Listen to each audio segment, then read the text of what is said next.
नमस्कार दोस्तों, राजस्थान के सबसे लोकप्रिय चैनल अक्षय एजुकेशन हम में आपका हार्दिक स्वागत है। दोस्तों, हमारे यूट्यूब चैनल पर कक्षा 10वीं की राजस्थान इतिहास व संस्कृति की जो पुस्तक राजस्थान माध्यमिक शिक्षा बोर्ड के द्वारा इस साल लागू की गई है वो पढ़ाई जा रही है, जिसका चैप्टर नंबर 5 का पार्ट नंबर 3 मैं आपके लिए लेकर के आया हूँ।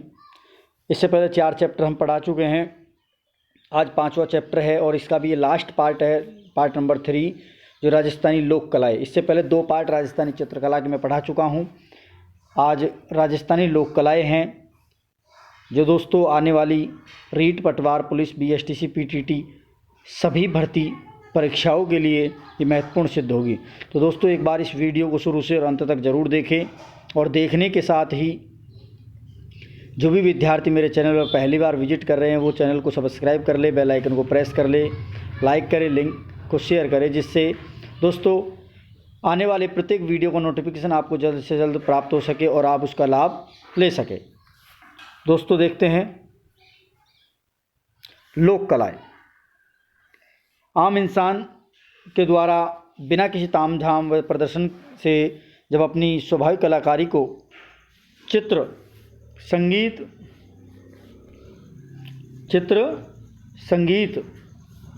नृत्य आदि के रूप में पेश किया जाता है तो उसे क्या कहलाता है? लोक कला कहा जाता है। वास्तव में लोक कला की संस्कृति वास्तव में वाहक व प्रस्तुत करता होती है। राजस्थान की प्रमुख लोक कलाएँ कौन कौन सी हैं? तो देखते हैं राजस्थान की प्रमुख लोक कलाएँ। तो सबसे जो पहली लोक कला है वो है सांझी। सांझी पूजन बोल देते हैं इसको, या सांझी।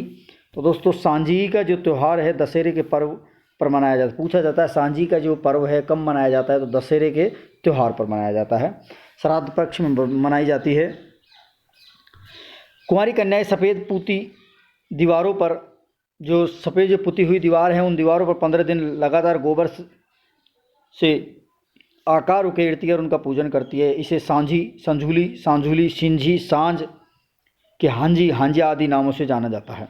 कन्या गोबर से रेखाओं को उकेर कर उसके कांच के टुकड़े, मोती, टुकड़ी, चूड़ी, कौड़ी, पत्थर, पंख, कपड़ा, कागज, लाख, फूल, पत्तियां आदि के प्रयोग के द्वारा एक दमकती हुई रंगीन चित्राकर्षक आकृति बनाती है। सांझी को माता पार्वती का रूप माना जाता है। क्या माना जाता है? सांझी को माता पार्वती का रूप माना जाता है। और अच्छे वर घर की कामना के लिए कन्या इसका पूजन करती है। पहले दिन से 10वें दिन तक 1 या 2 दिन प्रतिदिन बनाए जाते हैं, किंतु अंतिम 5 दिन बहुत बड़े आकारों में सांझी की रचना की जाती है, जिसे संध्या कोट कहते हैं। पहले दिन सूर्य, चंद्रमा, तारे, दूसरे दिन 5 फूल, तीसरे दिन पंखी, चौथे दिन हाथी सवार, 5वें दिन चौपड़, छठे दिन स्वास्तिक, 7वें दिन घेवर, 8वें दिन ढोलक, नगाड़े, 9वें दिन बंदनवार व 10वें दिन खजूर का पेड़ बनाया जाता है। आखिरी 5 दिन संध्या कोट में बीचों बीच बड़े आकार में सांझी माता व मानव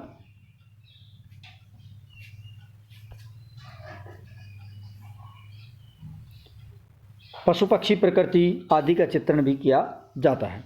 उसके बाद अगली जो लोक कला आती है वो है मांडना। मांडना दीवारों के अलंकृत करने के लिए बनाए जाते हैं। घर की देहरी, चौखट, आंगन, चबूतरा, चौक, भेड़ा रखने का स्थान, पूजन स्थल आदि पर ये मांडने अंकित किए जाते हैं। विवाह पर गणेश जी, लक्ष्मी जी के पैर, स्वास्तिक आदि के साथ ही गलीचा, मोर, मोरनी, गमले, कलिया, बंधनवार, बच्चे के जन्म का पर गलीचा, फूल, स्वास्तिक, रक्षाबंधन पर श्रवण कुमार, गणगौर पर गुणों, एक मिठाई का जोड़, घेवर, लहरिया, तीज पर भी घेवर, लहरिया, चौक, फूल, बगीचा आदि विशेष रूप में बनाए जाते हैं। यदि कोई तीर्थ यात्रा कर सकुशल घर लौट आता है तो इसी खुशी में पुष्कर पेड़ी या पथवारी मांडी जाती है। मांडनों के त्रिकोण, चतुष्कोण, षटकोण, अष्टकोण, वृत्त आदि आकृतियों में बनाए जाते हैं। ये मांडने अत्यंत सरल होते हैं, अमूर्त और ज्यामिति शैली के अद्भुत सम्मिलित हैं। अगला है फड़। ध्यान रखना दोस्तों, ये लोक कला सबसे ज़्यादा फेमस है, फड़।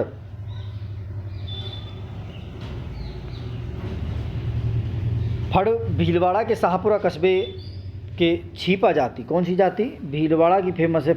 और छीपा जाति के जोशी जाति के जो चितेरे हैं, छीपा जाति में जोशी एक चितेरे हैं, वो पट चित्रण पर, जिसे राजस्थान में फड़ कहा जाता है।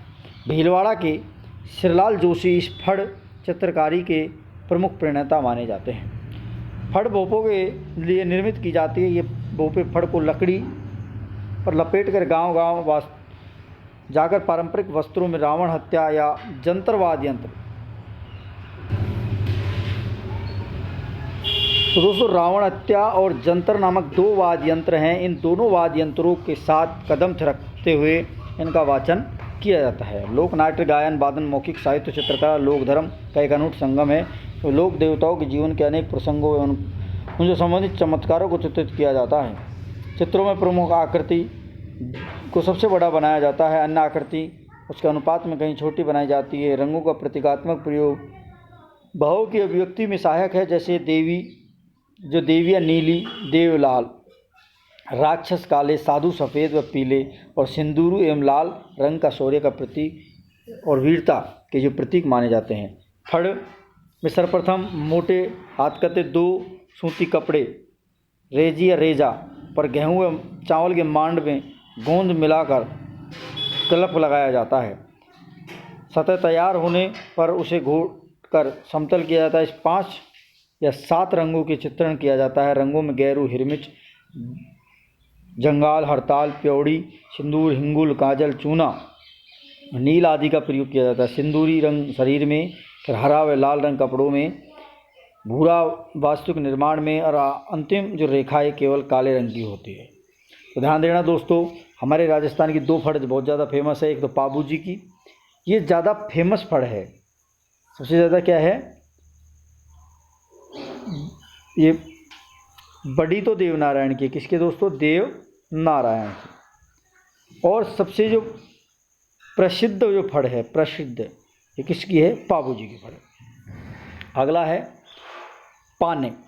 राजस्थान में विभिन्न उत्सव, त्योहारों एवं लोक देवी देवताओं के कागज पर बने चित्र प्रतिष्ठापित जब किए जाते हैं तो दीवार के चित्रों के विकल्प के रूप में इन पानों का प्रचलन है। सस्ते होने के कारण ग्रामीण जन इन्हीं खरीद कर समय अनुसार प्रयुक्त करते हैं। राजस्थान में गणेश जी, लक्ष्मी जी, रामदेव जी, गोगा जी, श्रवण कुमार, तेजा जी, राम कृष्ण, शिव पार्वती, धर्मराज, देवनारायण, श्रीनाथ जी, नरसिंह आदि के पाने प्रचलित हैं। श्रीनाथ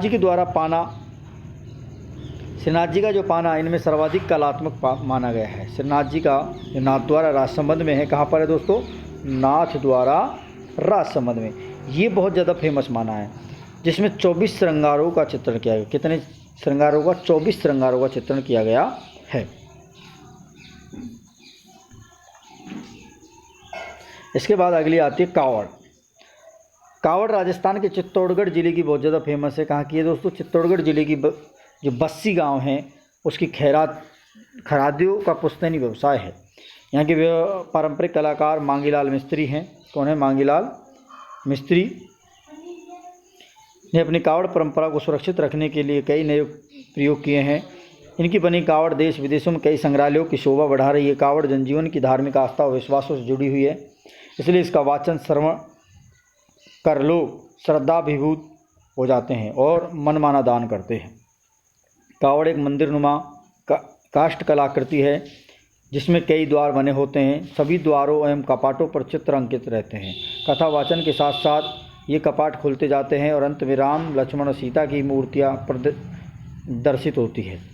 कावड़ लाल रंग से रंगी जाती है, उसके ऊपर फिर काले रंग से पौराणिक कथाओं का चित्रांकन किया जाता है। इसमें महाभारत, रामायण, कृष्ण लीला के विभिन्न चरित्रों एवं चित्रणों का घटनाओं का विवरण होता है। साथ ही शनि, हनुमान, ब्रह्मा, लक्ष्मी, गरुड़, लोक देवी देवताओं जैसे बाबूजी, रामदेव जी, हरिश्चंद्र, गोपीचंद, भरतरी कथा कावड़ में चित्रित करते हैं। तो ये थी कावड़। और कावड़ हमारी राजस्थान में कहाँ की फेमस है, चित्तौड़गढ़ बस्सी की। ज़्यादातर जो पूछी जाती है वो ये पूछा जाता है कि कावड़ राजस्थान में किस जगह की फेमस है, तो चित्तौड़गढ़ बस्सी की फेमस है। तो दोस्तों, ये जो क्वेश्चन मैं आपको बताता जा रहा हूँ ये आपकी परीक्षा की दृष्टि से बहुत ज़्यादा महत्वपूर्ण होने वाले हैं। तो आप एक बार इस वीडियो को शुरू से अंत तक देख लें। और जो भी विद्यार्थी मेरे चैनल पर नए हैं, प्लीज़ आप सभी से एक बार मेरा दोबारा से निवेदन है कि आप चैनल को सब्सक्राइब कर लें, जिससे आपको प्रत्येक रोज़ आने वाले मेरे जो वीडियो हैं उनका नोटिफिकेशन जल्द से जल्द मिलता रहेगा और आप उसका लाभ ले सकते हैं। इसके बाद आप जानते हैं एक और जो लोक कला है उसे कहते हैं गोडलिया। गोडलिया सांझी का ही एक रूप माना जाता है। वैसे बता देता हूँ मैं आपको, गोडलिया पशुओं के शरीर पर विविध प्रकार की आकृति के बने कलात्मक दाग दिए जाते हैं। ये दाग चुराए गए पशुओं की शिनाख्त के अतिरिक्त सामान्य पहचान के लिए है। दागने की यह क्रिया अटेरना, दाग से उसे तो अटेरना कहते हैं, और दाग के निशान को गोडल्य कहा जाता है। पशुओं के ये चिन्ह कहीं जाति विशेष के, कहीं अंचल विशेष के, तो कहीं विभिन्न विशिष्ट राजघरानों के प्रतीक है। दागने के इन चिन्हों में प्रकृति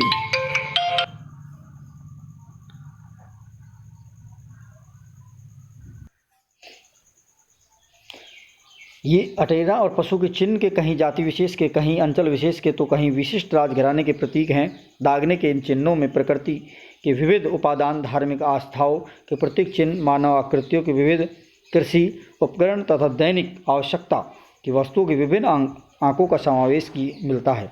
ये दाग लोहे के सरिये, मिट्टी की ढकनी, लोहे पीतल के अक्षर अथवा किसी वृक्ष विशेष की डाली को गर्म कर दागे जाते हैं।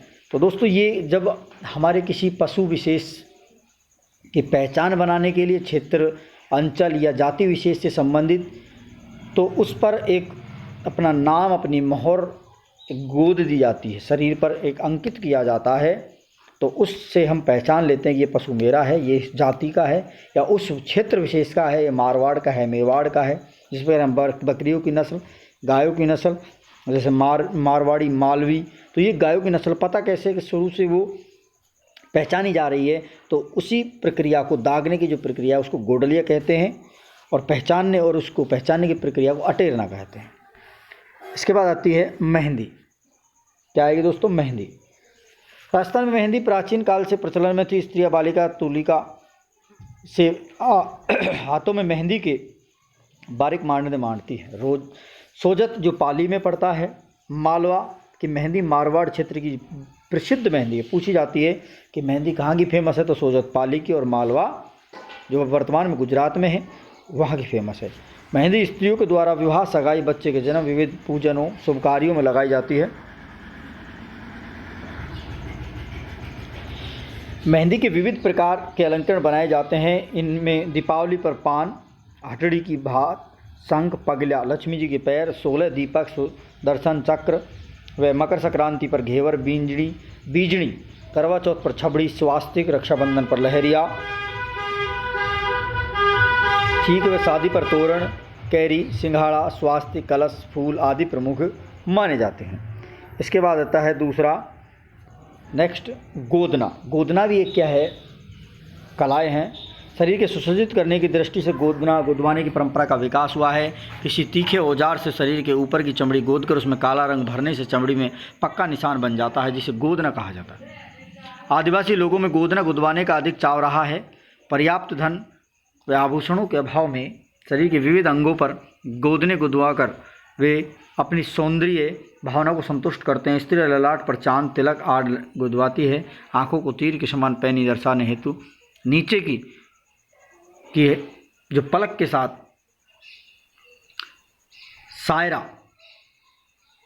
सारिया गुदवाती है, और धार्मिक प्रतीक जैसे राम, लक्ष्मण, सीता, हनुमान, स्वास्तिक, कलश, ओम, त्रिशूल, पशु पक्षी, फूल पत्ती और वृक्षों दैनिक कार्यों में काम आने वाली वस्तुएं गुदवाई जाती है।